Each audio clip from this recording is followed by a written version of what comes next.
Sveiki prisijungę prie Valstybinės mokesčių inspekcijos YouTube kanalo. Pristatysiu Jums informaciją apie tai, kaip skaičiuojami delspinigiai nesumokėjus arba pavėluotai sumokėjus mokesčius, kokia yra delspinigių skaičiavimo trukmė, pateiksiu praktinių pavyzdžių bei kitą su delspinigiais susijusią aktualią informaciją. Delspinigių skaičiavimo tvarką, pradžią ir trukmę reglamentuoja Lietuvos Respublikos mokesčių administravimo įstatymo 96, 97 ir 98 straipsniai. Taigi, kokiais atvejais yra skaičiuojami delspinigiai? Laiku deklaravus, bet nesumokėjus mokesčio, laiku deklaravus, bet pavėluotai sumokėjus mokestį, pavėluotai pateikus ar patikslinus deklaraciją, nesumokėjus arba pavėluotai sumokėjus patikrinimo metu nustatytą nedeklaruotą ar neapskaičiuotą mokestį, pagal mokesčių mokėtojo prašymą nepagrįstai grąžinus ar įskaičius mokesčio permoką. Plačiau apžvelgsime delspinigių skaičiavimo pradžią bei trukmę kiekvieno atveju. Laiku pateikus deklaraciją, kurios pateikimo terminas nustatytas atitinkamo mokesčio įstatyme, bet nesumokėjus mokesčio pagal pateiktą deklaraciją, delspinigiai pradedami skaičiuoti nuo kitos dienos po to, kai mokestis pagal tuo metu galiojusius mokesčių teisės aktus turėjo būti sumokėtas. Delspinigių skaičiavimas vykdomas iki mokesčio sumokėjimo į biudžetą dienos, tačiau ne ilgiau kaip 180 kalendorinių dienų nuo teisės priverstinai išieškoti mokestį atsiradimo dienos. Teisė priverstinai išieškoti deklaruoto mokesčio mokestinę priemoką atsiranda kitą kalendorinę dieną po atitinkamo mokesčio teisės akto nustatyto mokesčio sumokėjimo termino pabaigos. Pateiksiu pavyzdį. Įmonė 2025 metais sausio 25 dieną pateikė pridėtinės vertės mokesčio deklaraciją už 2024 metų gruodžio mėnesį, tačiau mokesčio į biudžetą nesumokėjo. Kadangi pateikto atveju pridėtinės vertės mokesčio deklaracija turėjo būti pateikta ir mokestis už gruodžio mėnesį sumokėtas iki 2025 metų sausio 25 dienos, todėl delspinigiai pradedami skaičiuoti nuo 2025 metų sausio 26 dienos ir skaičiuojami iki mokesčio sumokėjimo dienos, bet ne ilgiau kaip 180 kalendorinių dienų. Kitas atvejis – tai delspinigių skaičiavimas už pavėluotai į biudžetą sumokėtą mokestį, kuris buvo apskaičiuotas pagal nustatytų terminų pateiktą deklaraciją. Šiuo atveju delspinigiai pradedami skaičiuoti nuo kitos dienos po to, kai mokestis turėjo būti sumokėtas į biudžetą. Delspinigių skaičiavimo terminas iki mokesčio sumokėjimo į biudžetą dienos, tačiau ne ilgiau kaip 180 kalendorinių dienų nuo teisės priverstinai išieškoti mokestį atsiradimo dienos. Pavyzdys. Gyventojas metinę gyventojų pajamų mokesčio deklaraciją pateikė 2025 metų gegužės 2 dieną. Tai yra iki mokesčio įstatyme nustatyto deklaracijos pateikimo termino, bet deklaruotą mokestį sumokėjo pavėluotai 2025 metų Liepos 1 dieną. Pateiktu atveju delspinigiai pradedami skaičiuoti nuo 2025 metų gegužės 3 dienos ir skaičiuojami nepertraukiamai iki 2025 metų Liepos 1 dienos, tai yra iki mokesčio sumokėjimo į biudžetą dienos imtinai. Delspinigiai skaičiuojami ir mokesčiui, jeigu jis apskaičiuojamas pagal pavėluotai pateiktą arba po mokesčio įstatyme nurodyto termino patikslintą deklaraciją. Delspinigiai pradedami skaičiuoti nuo kitos dienos po to, kai mokestis pagal galiojusius mokesčių teisės aktus turėjo būti sumokėtas. Tačiau šiuo atveju maksimali delspinigių skaičiavimo trukmė yra ilgesnė nei 180 kalendorinių dienų, nes šis terminas skaičiuojamas ne nuo kitos dienos po mokesčio įstatyme nurodyto mokesčio sumokėjimo termino, o nuo teisės priverstinai išieškoti mokestį atsiradimo dienos. Tai yra nuo kitos dienos po pavėluotai pateiktos ar patikslintos deklaracijos pateikimo. Pateiksiu kelis pavyzdžius pagal šį delspinigių skaičiavimo atvejį. Gyventojas 2025 m. birželio 23 d. pavėluotai pateikė metinę gyventojų pajamų mokesčio deklaraciją už 2024 m. mokestinį laikotarpį ir mokesčio į biudžetą nesumokėjo. Kadangi gyventojas deklaraciją turėjo pateikti ir mokestį sumokėti iki 2025 m. gegužės 2 dienos, delspinigiai pradedami skaičiuoti nuo 2025 m. gegužės 4 dienos ir skaičiuojami ne ilgiau kaip 180 kalendorinių dienų nuo 2025 m. birželio 24 dienos. Tai yra nuo teisės priverstinai išieškoti mokestį atsiradimo dienos. Kitas pavyzdys – tai delspinigių skaičiavimas patikslinus deklaraciją. Įmonė 2025 m. lapkričio 25 d., tai yra iki nustatyto termino, pateikė deklaraciją ir tą pačią dieną sumokėjo 2000 eurų deklaruotą pridėtinės vertės mokesčio sumą. 2026 m. sausio 20 d. įmonė pateikė patikslintą minėto laikotarpio pridėtinės vertės mokesčio deklaraciją, kurioje deklaravo mokėtiną 3500 eurų sumą.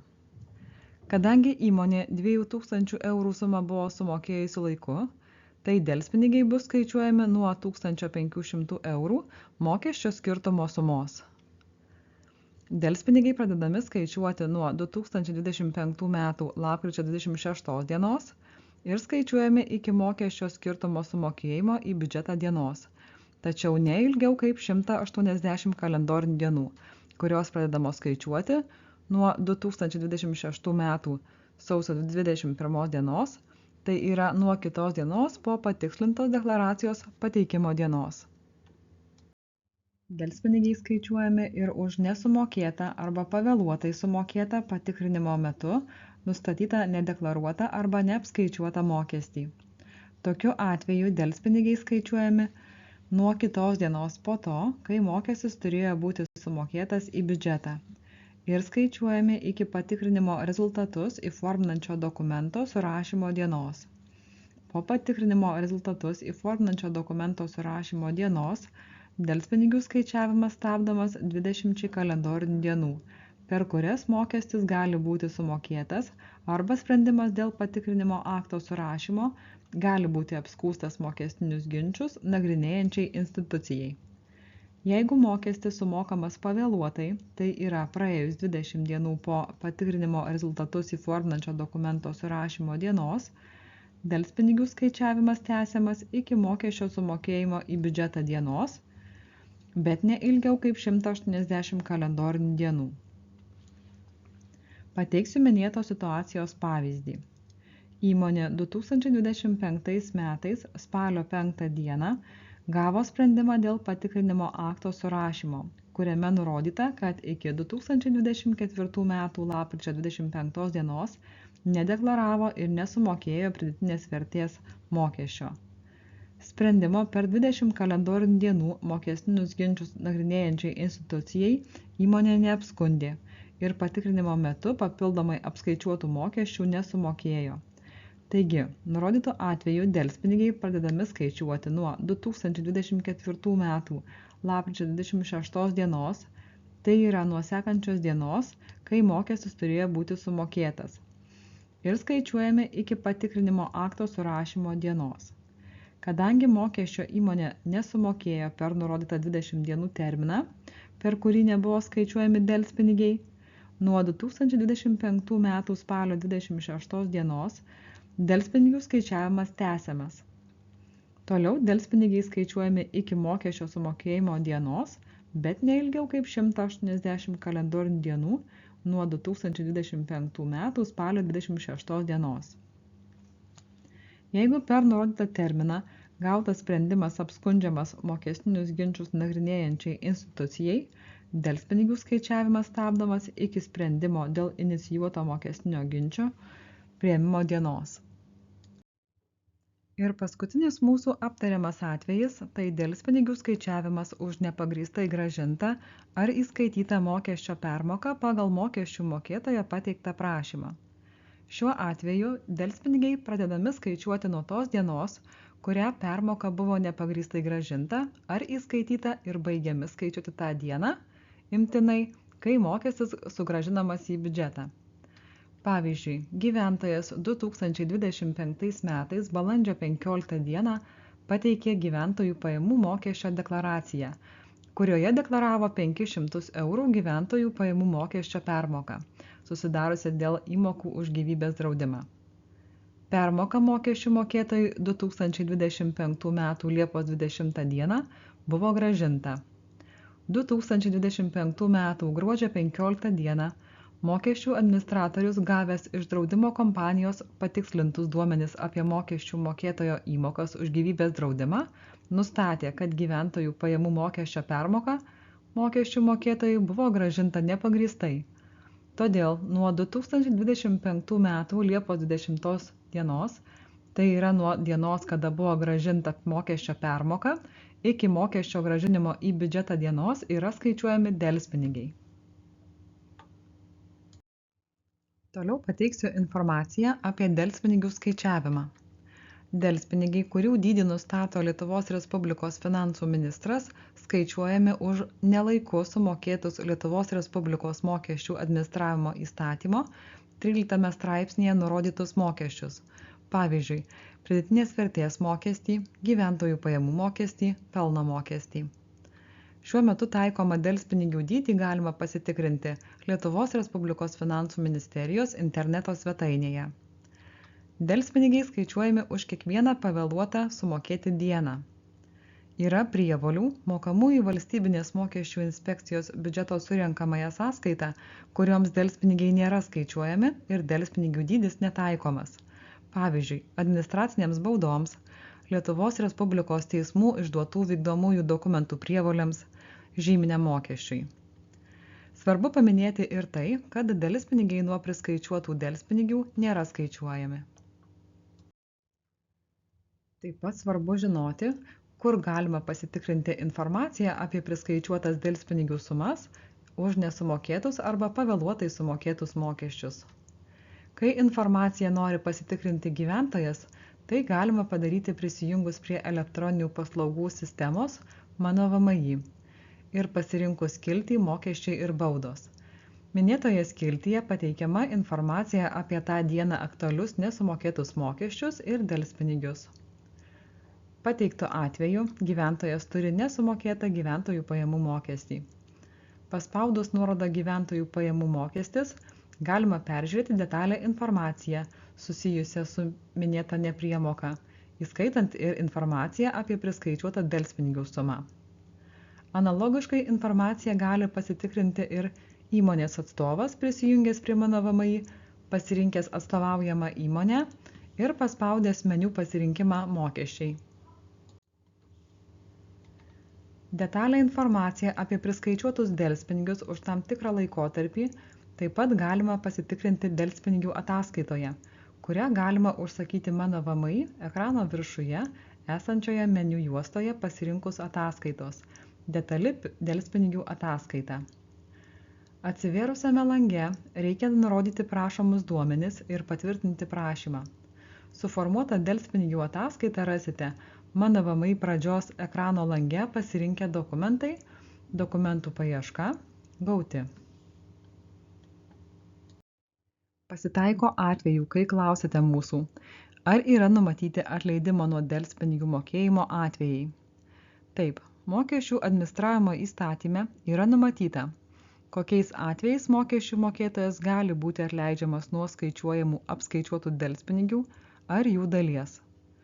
Mokesčių mokėtojas gali būti atleidžiamas nuo delspinigių mokėjimo, jeigu atitinka bent vieną iš nustatytų atleidimo pagrindų.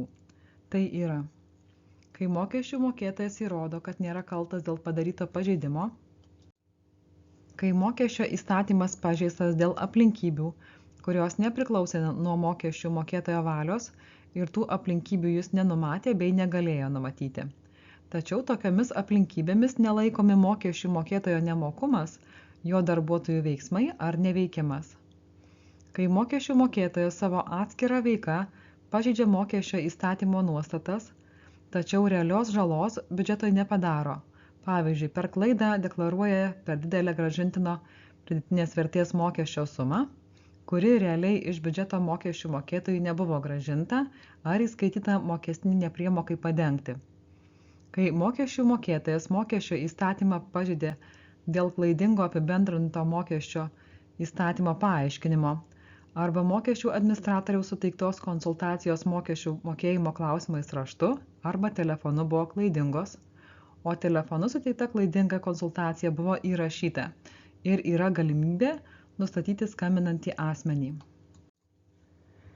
Taip pat mokesčių mokėtojas gali būti atleidžiamas nuo delspinigių, jeigu yra numatyta teisinė galimybė, kurią Lietuvos Respublikos Seimas nustatė specialiajame mokesčių įstatyme. Pavyzdžiui, 2019 metais buvo sudaryta vienintelė galimybė atsiskleisti, kai mokesčių mokėtojai galėjo praeityje pamirštus mokesčius deklaruoti ir sumokėti per 2 metus be baudų ir apskaičiuotų delspinigių. Ir tuo atveju, jeigu delspinigius išieškoti yra netikslinga ekonominiu ar socialiniu požiūriu. Pavyzdžiui, jeigu mokesčių mokėtojas neturi turto arba turimas turtas yra nelikvidus, jeigu priverstinio išieškojimo išlaidos yra didesnės už mokestinę nepriemoką, ar tuo atveju, jeigu netikslinga išieškoti nepriemoką dėl sunkios fizinio asmens ekonominės ar socialinės padėties, tačiau turi būti patvirtinta atitinkamais dokumentais. Norėčiau atkreipti dėmesį, kad šis atleidimo pagrindas gali būti taikomas tik fiziniams asmenims. Atleisti nuo skaičiuojamų arba apskaičiuotų delspinigių ar jų dalies mokesčių mokėtoją gali mokesčių administratorius arba mokestinį ginčą nagrinėjanti institucija, jeigu delspinigiai apskaičiuoti mokestinio ginčo metu.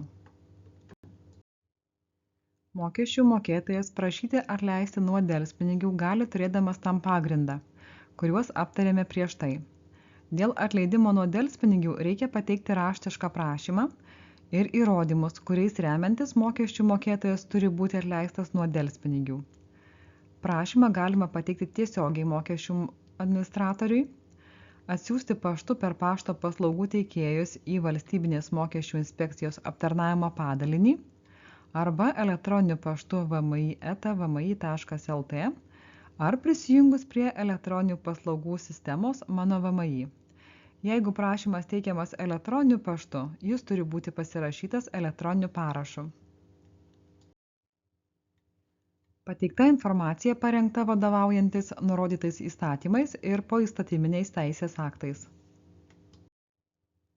Visą aktualią informaciją mokesčių klausimais galite rasti pasinaudoję šiais šaltiniais.